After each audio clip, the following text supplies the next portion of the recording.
Nous avons reçu le message suivant. C'est possible de demander un conseil au micro à Cheikh, Inch'Allah. C'est pour quelqu'un qui écoute et qui pense à se convertir. J'aimerais qu'il la conseille et l'encourage. Jazakumullahu khayra. Ma'alish, est-ce que cette personne peut prendre le micro, Inch'Allah ta'ala? Est-ce que ce frère peut prendre le micro? Tfaddal. Assalamu alaikum, Cheikh. Est-ce que vous m'entendez? Non. Cheikh, en fait, il y a une femme qui vous écoute. Elle pense à se convertir, Inch'Allah, depuis un moment. Et je sais cette personne-là a commencé à apprendre à faire la salade. Mais à chaque fois, je lui pose la question de savoir est-ce qu'elle s'est convertie ou pas. Elle me dit toujours bientôt, le week-end prochain. En fait, elle repousse à chaque fois la chose. Et moi, je ne sais pas comment la conseiller pour l'encourager. Donc, je voulais savoir si vous pouvez, Inch'Allah, lui donner un conseil et lui dire des bonnes paroles pour l'encourager à ça. Donc, je ne sais pas si c'est clair, Cheikh, dites-moi. Barakallahu fikum. Est-ce que ce que je vais dire, tu vas l'enregistrer et le lui faire écouter, ou bien est-ce que la personne écoute maintenant en direct? Tfaddal. Elle écoute en direct, Cheikh. D'accord, car s'il fallait enregistrer, il fallait que je t'avertisse pour y aller commencer à enregistrer. Donc je lui dis, Inch'Allah ta'ala, une seconde, je clique sur le micro, une seconde. Donc je dis, Bismillah ar-Rahman ar-Rahim, wa salatu salam ala ashraf al-mursalin. Ce qu'il faudrait savoir, Inch'Allah ta'ala, que, il n'y a de véridique religion que l'islam. Et l'islam, c'est la soumission à Allah subhanahu wa ta'ala. C'est pour cela que tous les gens qui ont suivi leur messager en leur temps sont des musulmans. Pourquoi? Ils se sont soumis aux lois divines et ont adoré le Seigneur Azza wa Jal. Donc, ceux qui ont suivi Isa, c'est-à-dire Jésus, en son temps lorsqu'il était vivant, sont des musulmans. Ceux qui ont suivi Noé, sont des musulmans. Ceux qui ont suivi Ibrahim sont des musulmans. Et comme ça, pourquoi? Ils se sont soumis à la charia avec lesquels sont venus ces messagers. Et le nombre des prophètes, comme vous devez le savoir, il est de 124 000. 124 000 prophètes, dont 315 messagers. Al-Muhim, je vais ramener ici quelques dalils, une seconde, tant que j'ai le Coran devant moi. On va commencer par ce verset.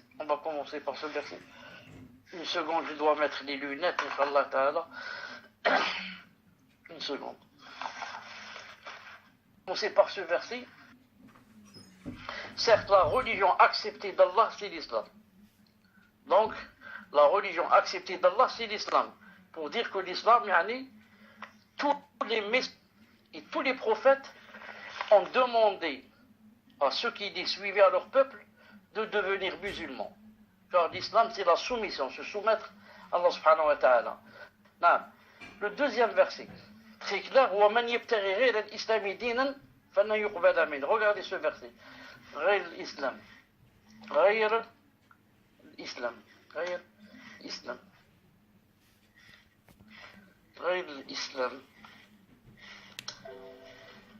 Voilà ce verset.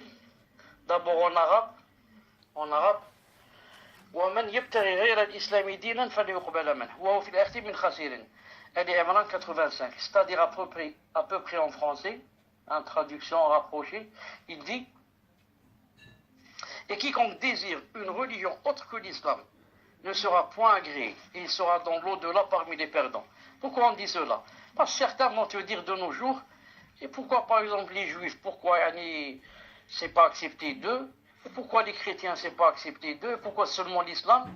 On dit, car Allah subhanahu wa ta'ala, quand il a envoyé ses messagers, tous ceux qui ont cru en leurs messagers sont des musulmans, Inch'Allah, ils seront parmi les bienheureux dans l'au-delà.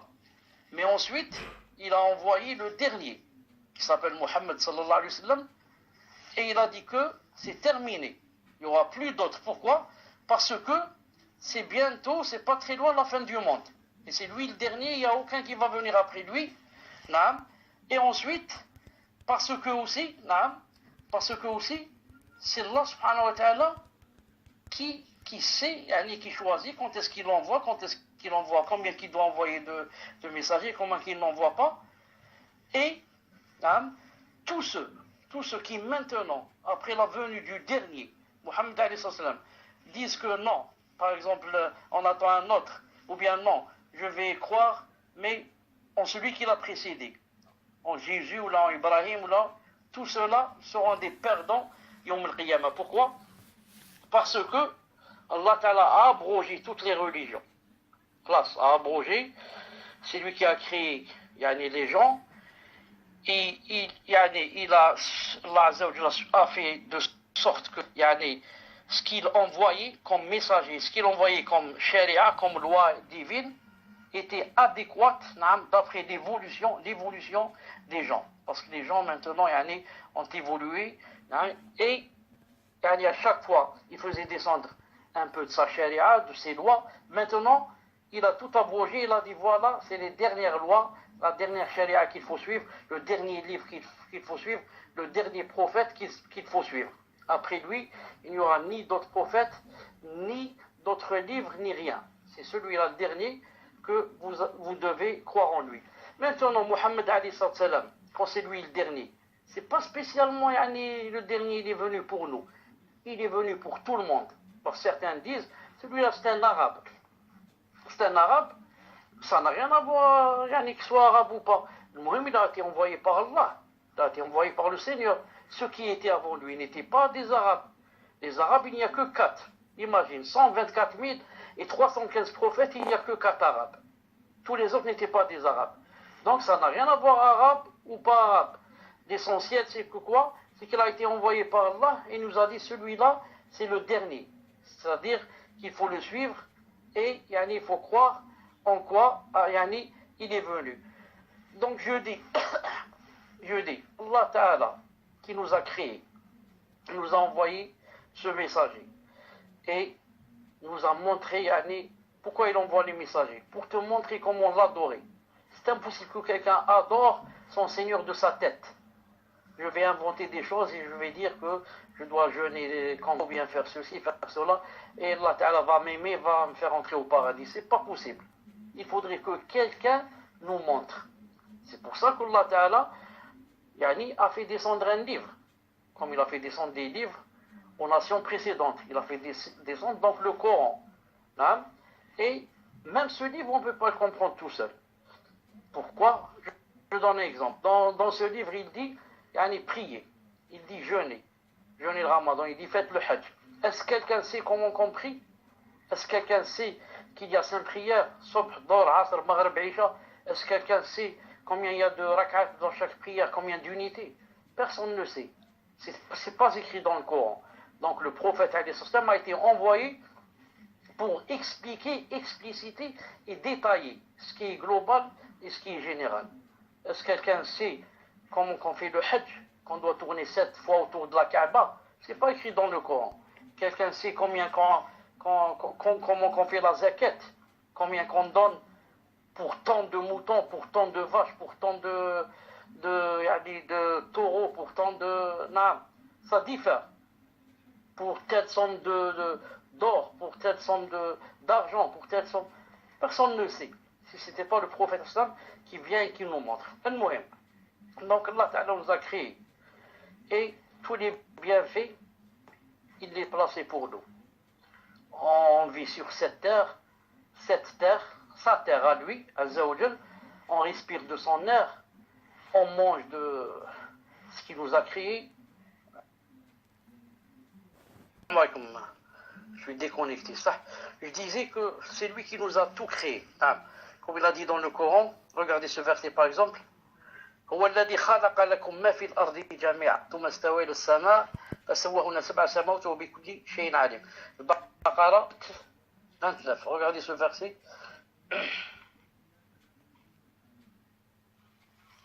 Et parmi ces signes, non, c'est pas celui-là, 29. C'est celui-là. C'est lui qui a créé pour vous tout ce qui est sur la terre. Donc, comme je disais tout à l'heure, c'est lui qui il nous a créé. Il nous a créé nous, et il nous a créé tout ce qu'il y a sur terre pour qu'on en profite. Il a dit, mais, ce que je vous cache encore est beaucoup plus somptueux, plus meilleur, etc. Je vous demande seulement de m'adorer, et quand vous mourrez, car ce qu'on doit savoir aussi, c'est très important, c'est que nous on vit avec quoi? On vit avec un corps, et comment ça s'appelle, et une âme. Corps et âme. Taïeb. Le corps, il va se terminer. D'ailleurs, vous voyez, plus on grandit, plus on faiblit, etc., jusqu'à ce qu'on meure. Ensuite, quand on meurt, il va devenir poussière. Sauf les prophètes et les messagers. Allah Ta'ala a interdit à la terre qu'elle mange leur corps. C'est-à-dire, si on va maintenant creuser dans une tombe d'un messager, on va le trouver comme s'il était mort il y a une demi-heure. Ça, c'est par rapport au corps. Mais l'âme qu'on a dans notre corps est éternelle. Depuis que Allah l'a créée, elle ne se terminera jamais. Ce qui va se passer seulement quand on va mourir, c'est qu'elle va sortir de notre corps. Une seconde.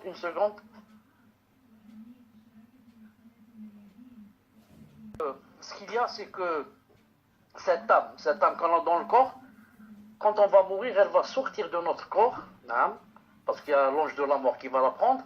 Ensuite, elle sera dans la tombe, bien sûr, et des fois elle monte au paradis et descend, comme on l'a expliqué, jusqu'à ce que vienne l'heure de khlas, c'est la fin du monde, la résurrection. Allah subhanahu wa ta'ala va recréer nos corps, ensuite va remettre cette âme qu'il détenait dans la tombe, par exemple, il va la remettre dans son corps pour aller être jugé, et ensuite pour être fini éternellement, ou bien en enfer, ou bien au paradis, éternellement. Donc nos âmes, depuis qu'elles ont été créées, jamais elles n'auront de fin, et vivront ensuite éternellement en enfer ou au paradis. Maintenant, toute personne qui est morte sans avoir embrassé l'islam, sans avoir embrassé cette religion, sans avoir donc adoré Allah comme il fallait, ne se blâmera qu'elle-même. Elle ne pourra pas dire c'est à cause de X ou d'Y ou bien, non, tout est clair. Tout est clair pour celui qui veut connaître la vérité. Celui qui ne veut pas, c'est facile. Il est là dans la boisson, les dancing, il ne sait pas ce qui se passe jusqu'à ce qu'il meure. Et on le jette dans le trou comme une bête. Mais celui qui veut chercher et comprendre, tout est clair. Allah Ta'ala a créé, nous a demandé de l'adorer et nous a promis qu'il y a un paradis qui nous attend. Quiconque veut l'adorer. Quiconque ne veut pas l'adorer, il y a un enfer qui l'attend. C'est pas la peine de pleurer demain ou bien de regretter ou bien de rien, il ne peut le sauver. Maintenant, si la personne commence à dire Inch'Allah, d'accord, je suis convaincu, mais je laisse pour la semaine prochaine, je laisse le mois prochain, qu'est-ce que je lui dis? Je lui dis, Allah subhanahu wa ta'ala dit dans le Coran, regardez ce verset, regardez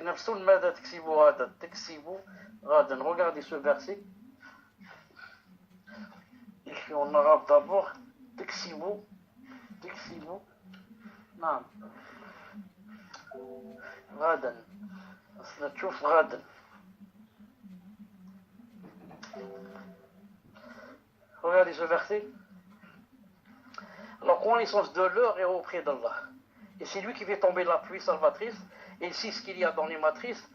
Et personne ne sait ce qu'il acquérera demain. Et personne ne sait dans quelle terre il mourra. Ce qui nous intéresse ici, c'est le verset. Et personne ne sait ce qu'il va acquérir demain. Donc je dis à cette personne, qui prouve que d'ici demain, tu ne vas pas mourir? qui prouve que après-demain tu ne vas pas mourir. Qu'Allah subhanahu wa ta'ala rallonge nos vies et ta vie dans l'obéissance d'Allah. On ne souhaite pas quelqu'un la mort, mais on dit qui prouve que moi je vais vous rencontrer demain, qui prouve que moi, toi qui es en train de m'entendre, tu vas vivre jusqu'à la semaine prochaine. Et bien sûr, Shaitan et tout le monde va dire, bien sûr, c'est pas moi, je vais pas mourir, alors, moi-même je suis jeune, je vais mourir à 24 ans, c'est pas possible. Pourquoi mon grand-père a vécu jusqu'à 20 ans? Et comme ça, il va dire, le Shaitan et Satan, il va jouer de toi. Nous on dit, tout le monde doit être sur ses gardes et se préparer et ne pas attendre. Je ne sais pas moi d'ici demain ce qui va arriver. Je ne sais pas d'ici une demi-heure ce qui peut arriver. Non. Un accident de voiture, un tremblement de terre, une agression, une crise cardiaque, personne ne sait. C'est pour cela plus la personne va vite vers son Seigneur. Non. Plus la personne ne laisse pas jusqu'à demain, et plus c'est mieux pour la personne. Non, car personne ne sait ce qu'il va acquérir demain. C'est pour cela que je donne un conseil à cette personne qui est en train de nous entendre. Non, si, Inch'Allah Ta'ala, tu commences dès maintenant à embrasser l'islam, à faire la shahada, et à commencer à t'investir dans la religion, plus c'est mieux pour toi. Parce que c'est des choses que tu gagnes. Tu es en train de gagner du temps. Ensuite, quand la personne va faire la shahada et va commencer, Inch'Allah, à prier, etc., elle verra que c'est toute sa vie qui va changer. Elle verra qu'elle vient de naître de nouveau. Elle était morte, en fait. Car quelqu'un qui n'est pas dans la religion, dans la vraie, c'est un mort, mais qui se croit vivant. Pourquoi? Son cœur, comme on dit, il n'est pas, si je peux dire ce mot, c'est comme quelqu'un qui n'est pas connecté. Quelqu'un qui n'est pas connecté, donc c'est pas ce qui se passe. Le cœur de la personne qui n'est pas en relation avec Allah subhanahu wa ta'ala, donc est loin, même si elle ne le sait pas. C'est pour ça la personne qui n'a pas de religion, bien qui est loin de l'islam, presque tout le temps chagrinée. Presque tout le temps avec un cœur gros, presque tout le temps triste. Le fait déjà de ne pas savoir d'où je viens, où je vais aller, pourquoi j'ai été créé, est-ce que je vais devenir poussière quand je vais mourir, tout ça, il y aura des réponses à tout cela. Tout cela va devenir clair. Je sais qui m'a créé, je sais pourquoi il m'a créé, je sais quel est le but de ma création, je sais qu'est-ce qui va se passer après la mort, étape par étape, avec des détails, avec des preuves claires du Coran et de la Sunna. Plus je dis, la personne, quand elle va commencer à s'investir dans la religion et à demander la science et à se rapprocher de Allah subhanahu wa ta'ala avec la quête de la science, plus son cœur va s'illuminer, sa poitrine va s'élargir, plus elle va sentir la femme et la personne la plus heureuse du monde. Et que Allah subhanahu wa ta'ala aide cette personne qui est en train de nous écouter à faire sa reconversion, et puis Allah subhanahu wa ta'ala lui ouvrir sa poitrine et la guider davantage. Amin ya Rabbil Alamin. Alhamdulillah Rabbil Alamin. Encore une question. Mosquée. Pour se reconvertir, ce n'est pas quelque chose de légiféré. La reconversion se fait entre la personne et elle-même. Elle est là dans la cuisine, dans le salon, donc là, elle dit Shahadu la ilaha illallah, Shahadu anna Muhammadan abduhu wa rasuluhu, elle s'est reconvertie. Donc ce n'est même pas obligé d'aller se reconvertir devant les gens, et encore c'est plus gênant encore, d'aller se reconvertir dans une mosquée comme ça devant tout le monde. Elle dit c'est une adoration entre moi et Allah Ta'ala. Je veux rentrer en islam, et pas besoin d'aller aux gens pour c'est bien que je dise aux gens qu'ils sachent, qu'ils soient témoins. On ne sait jamais que je meurs ou là, qu'ils savent que j'ai prononcé la shahada, comme ça ils m'enterrent dans un musulman, comment ça s'appelle, cimetière musulman par exemple. Mais ce n'est pas obligé d'aller à la mosquée pour faire une reconversion. Là,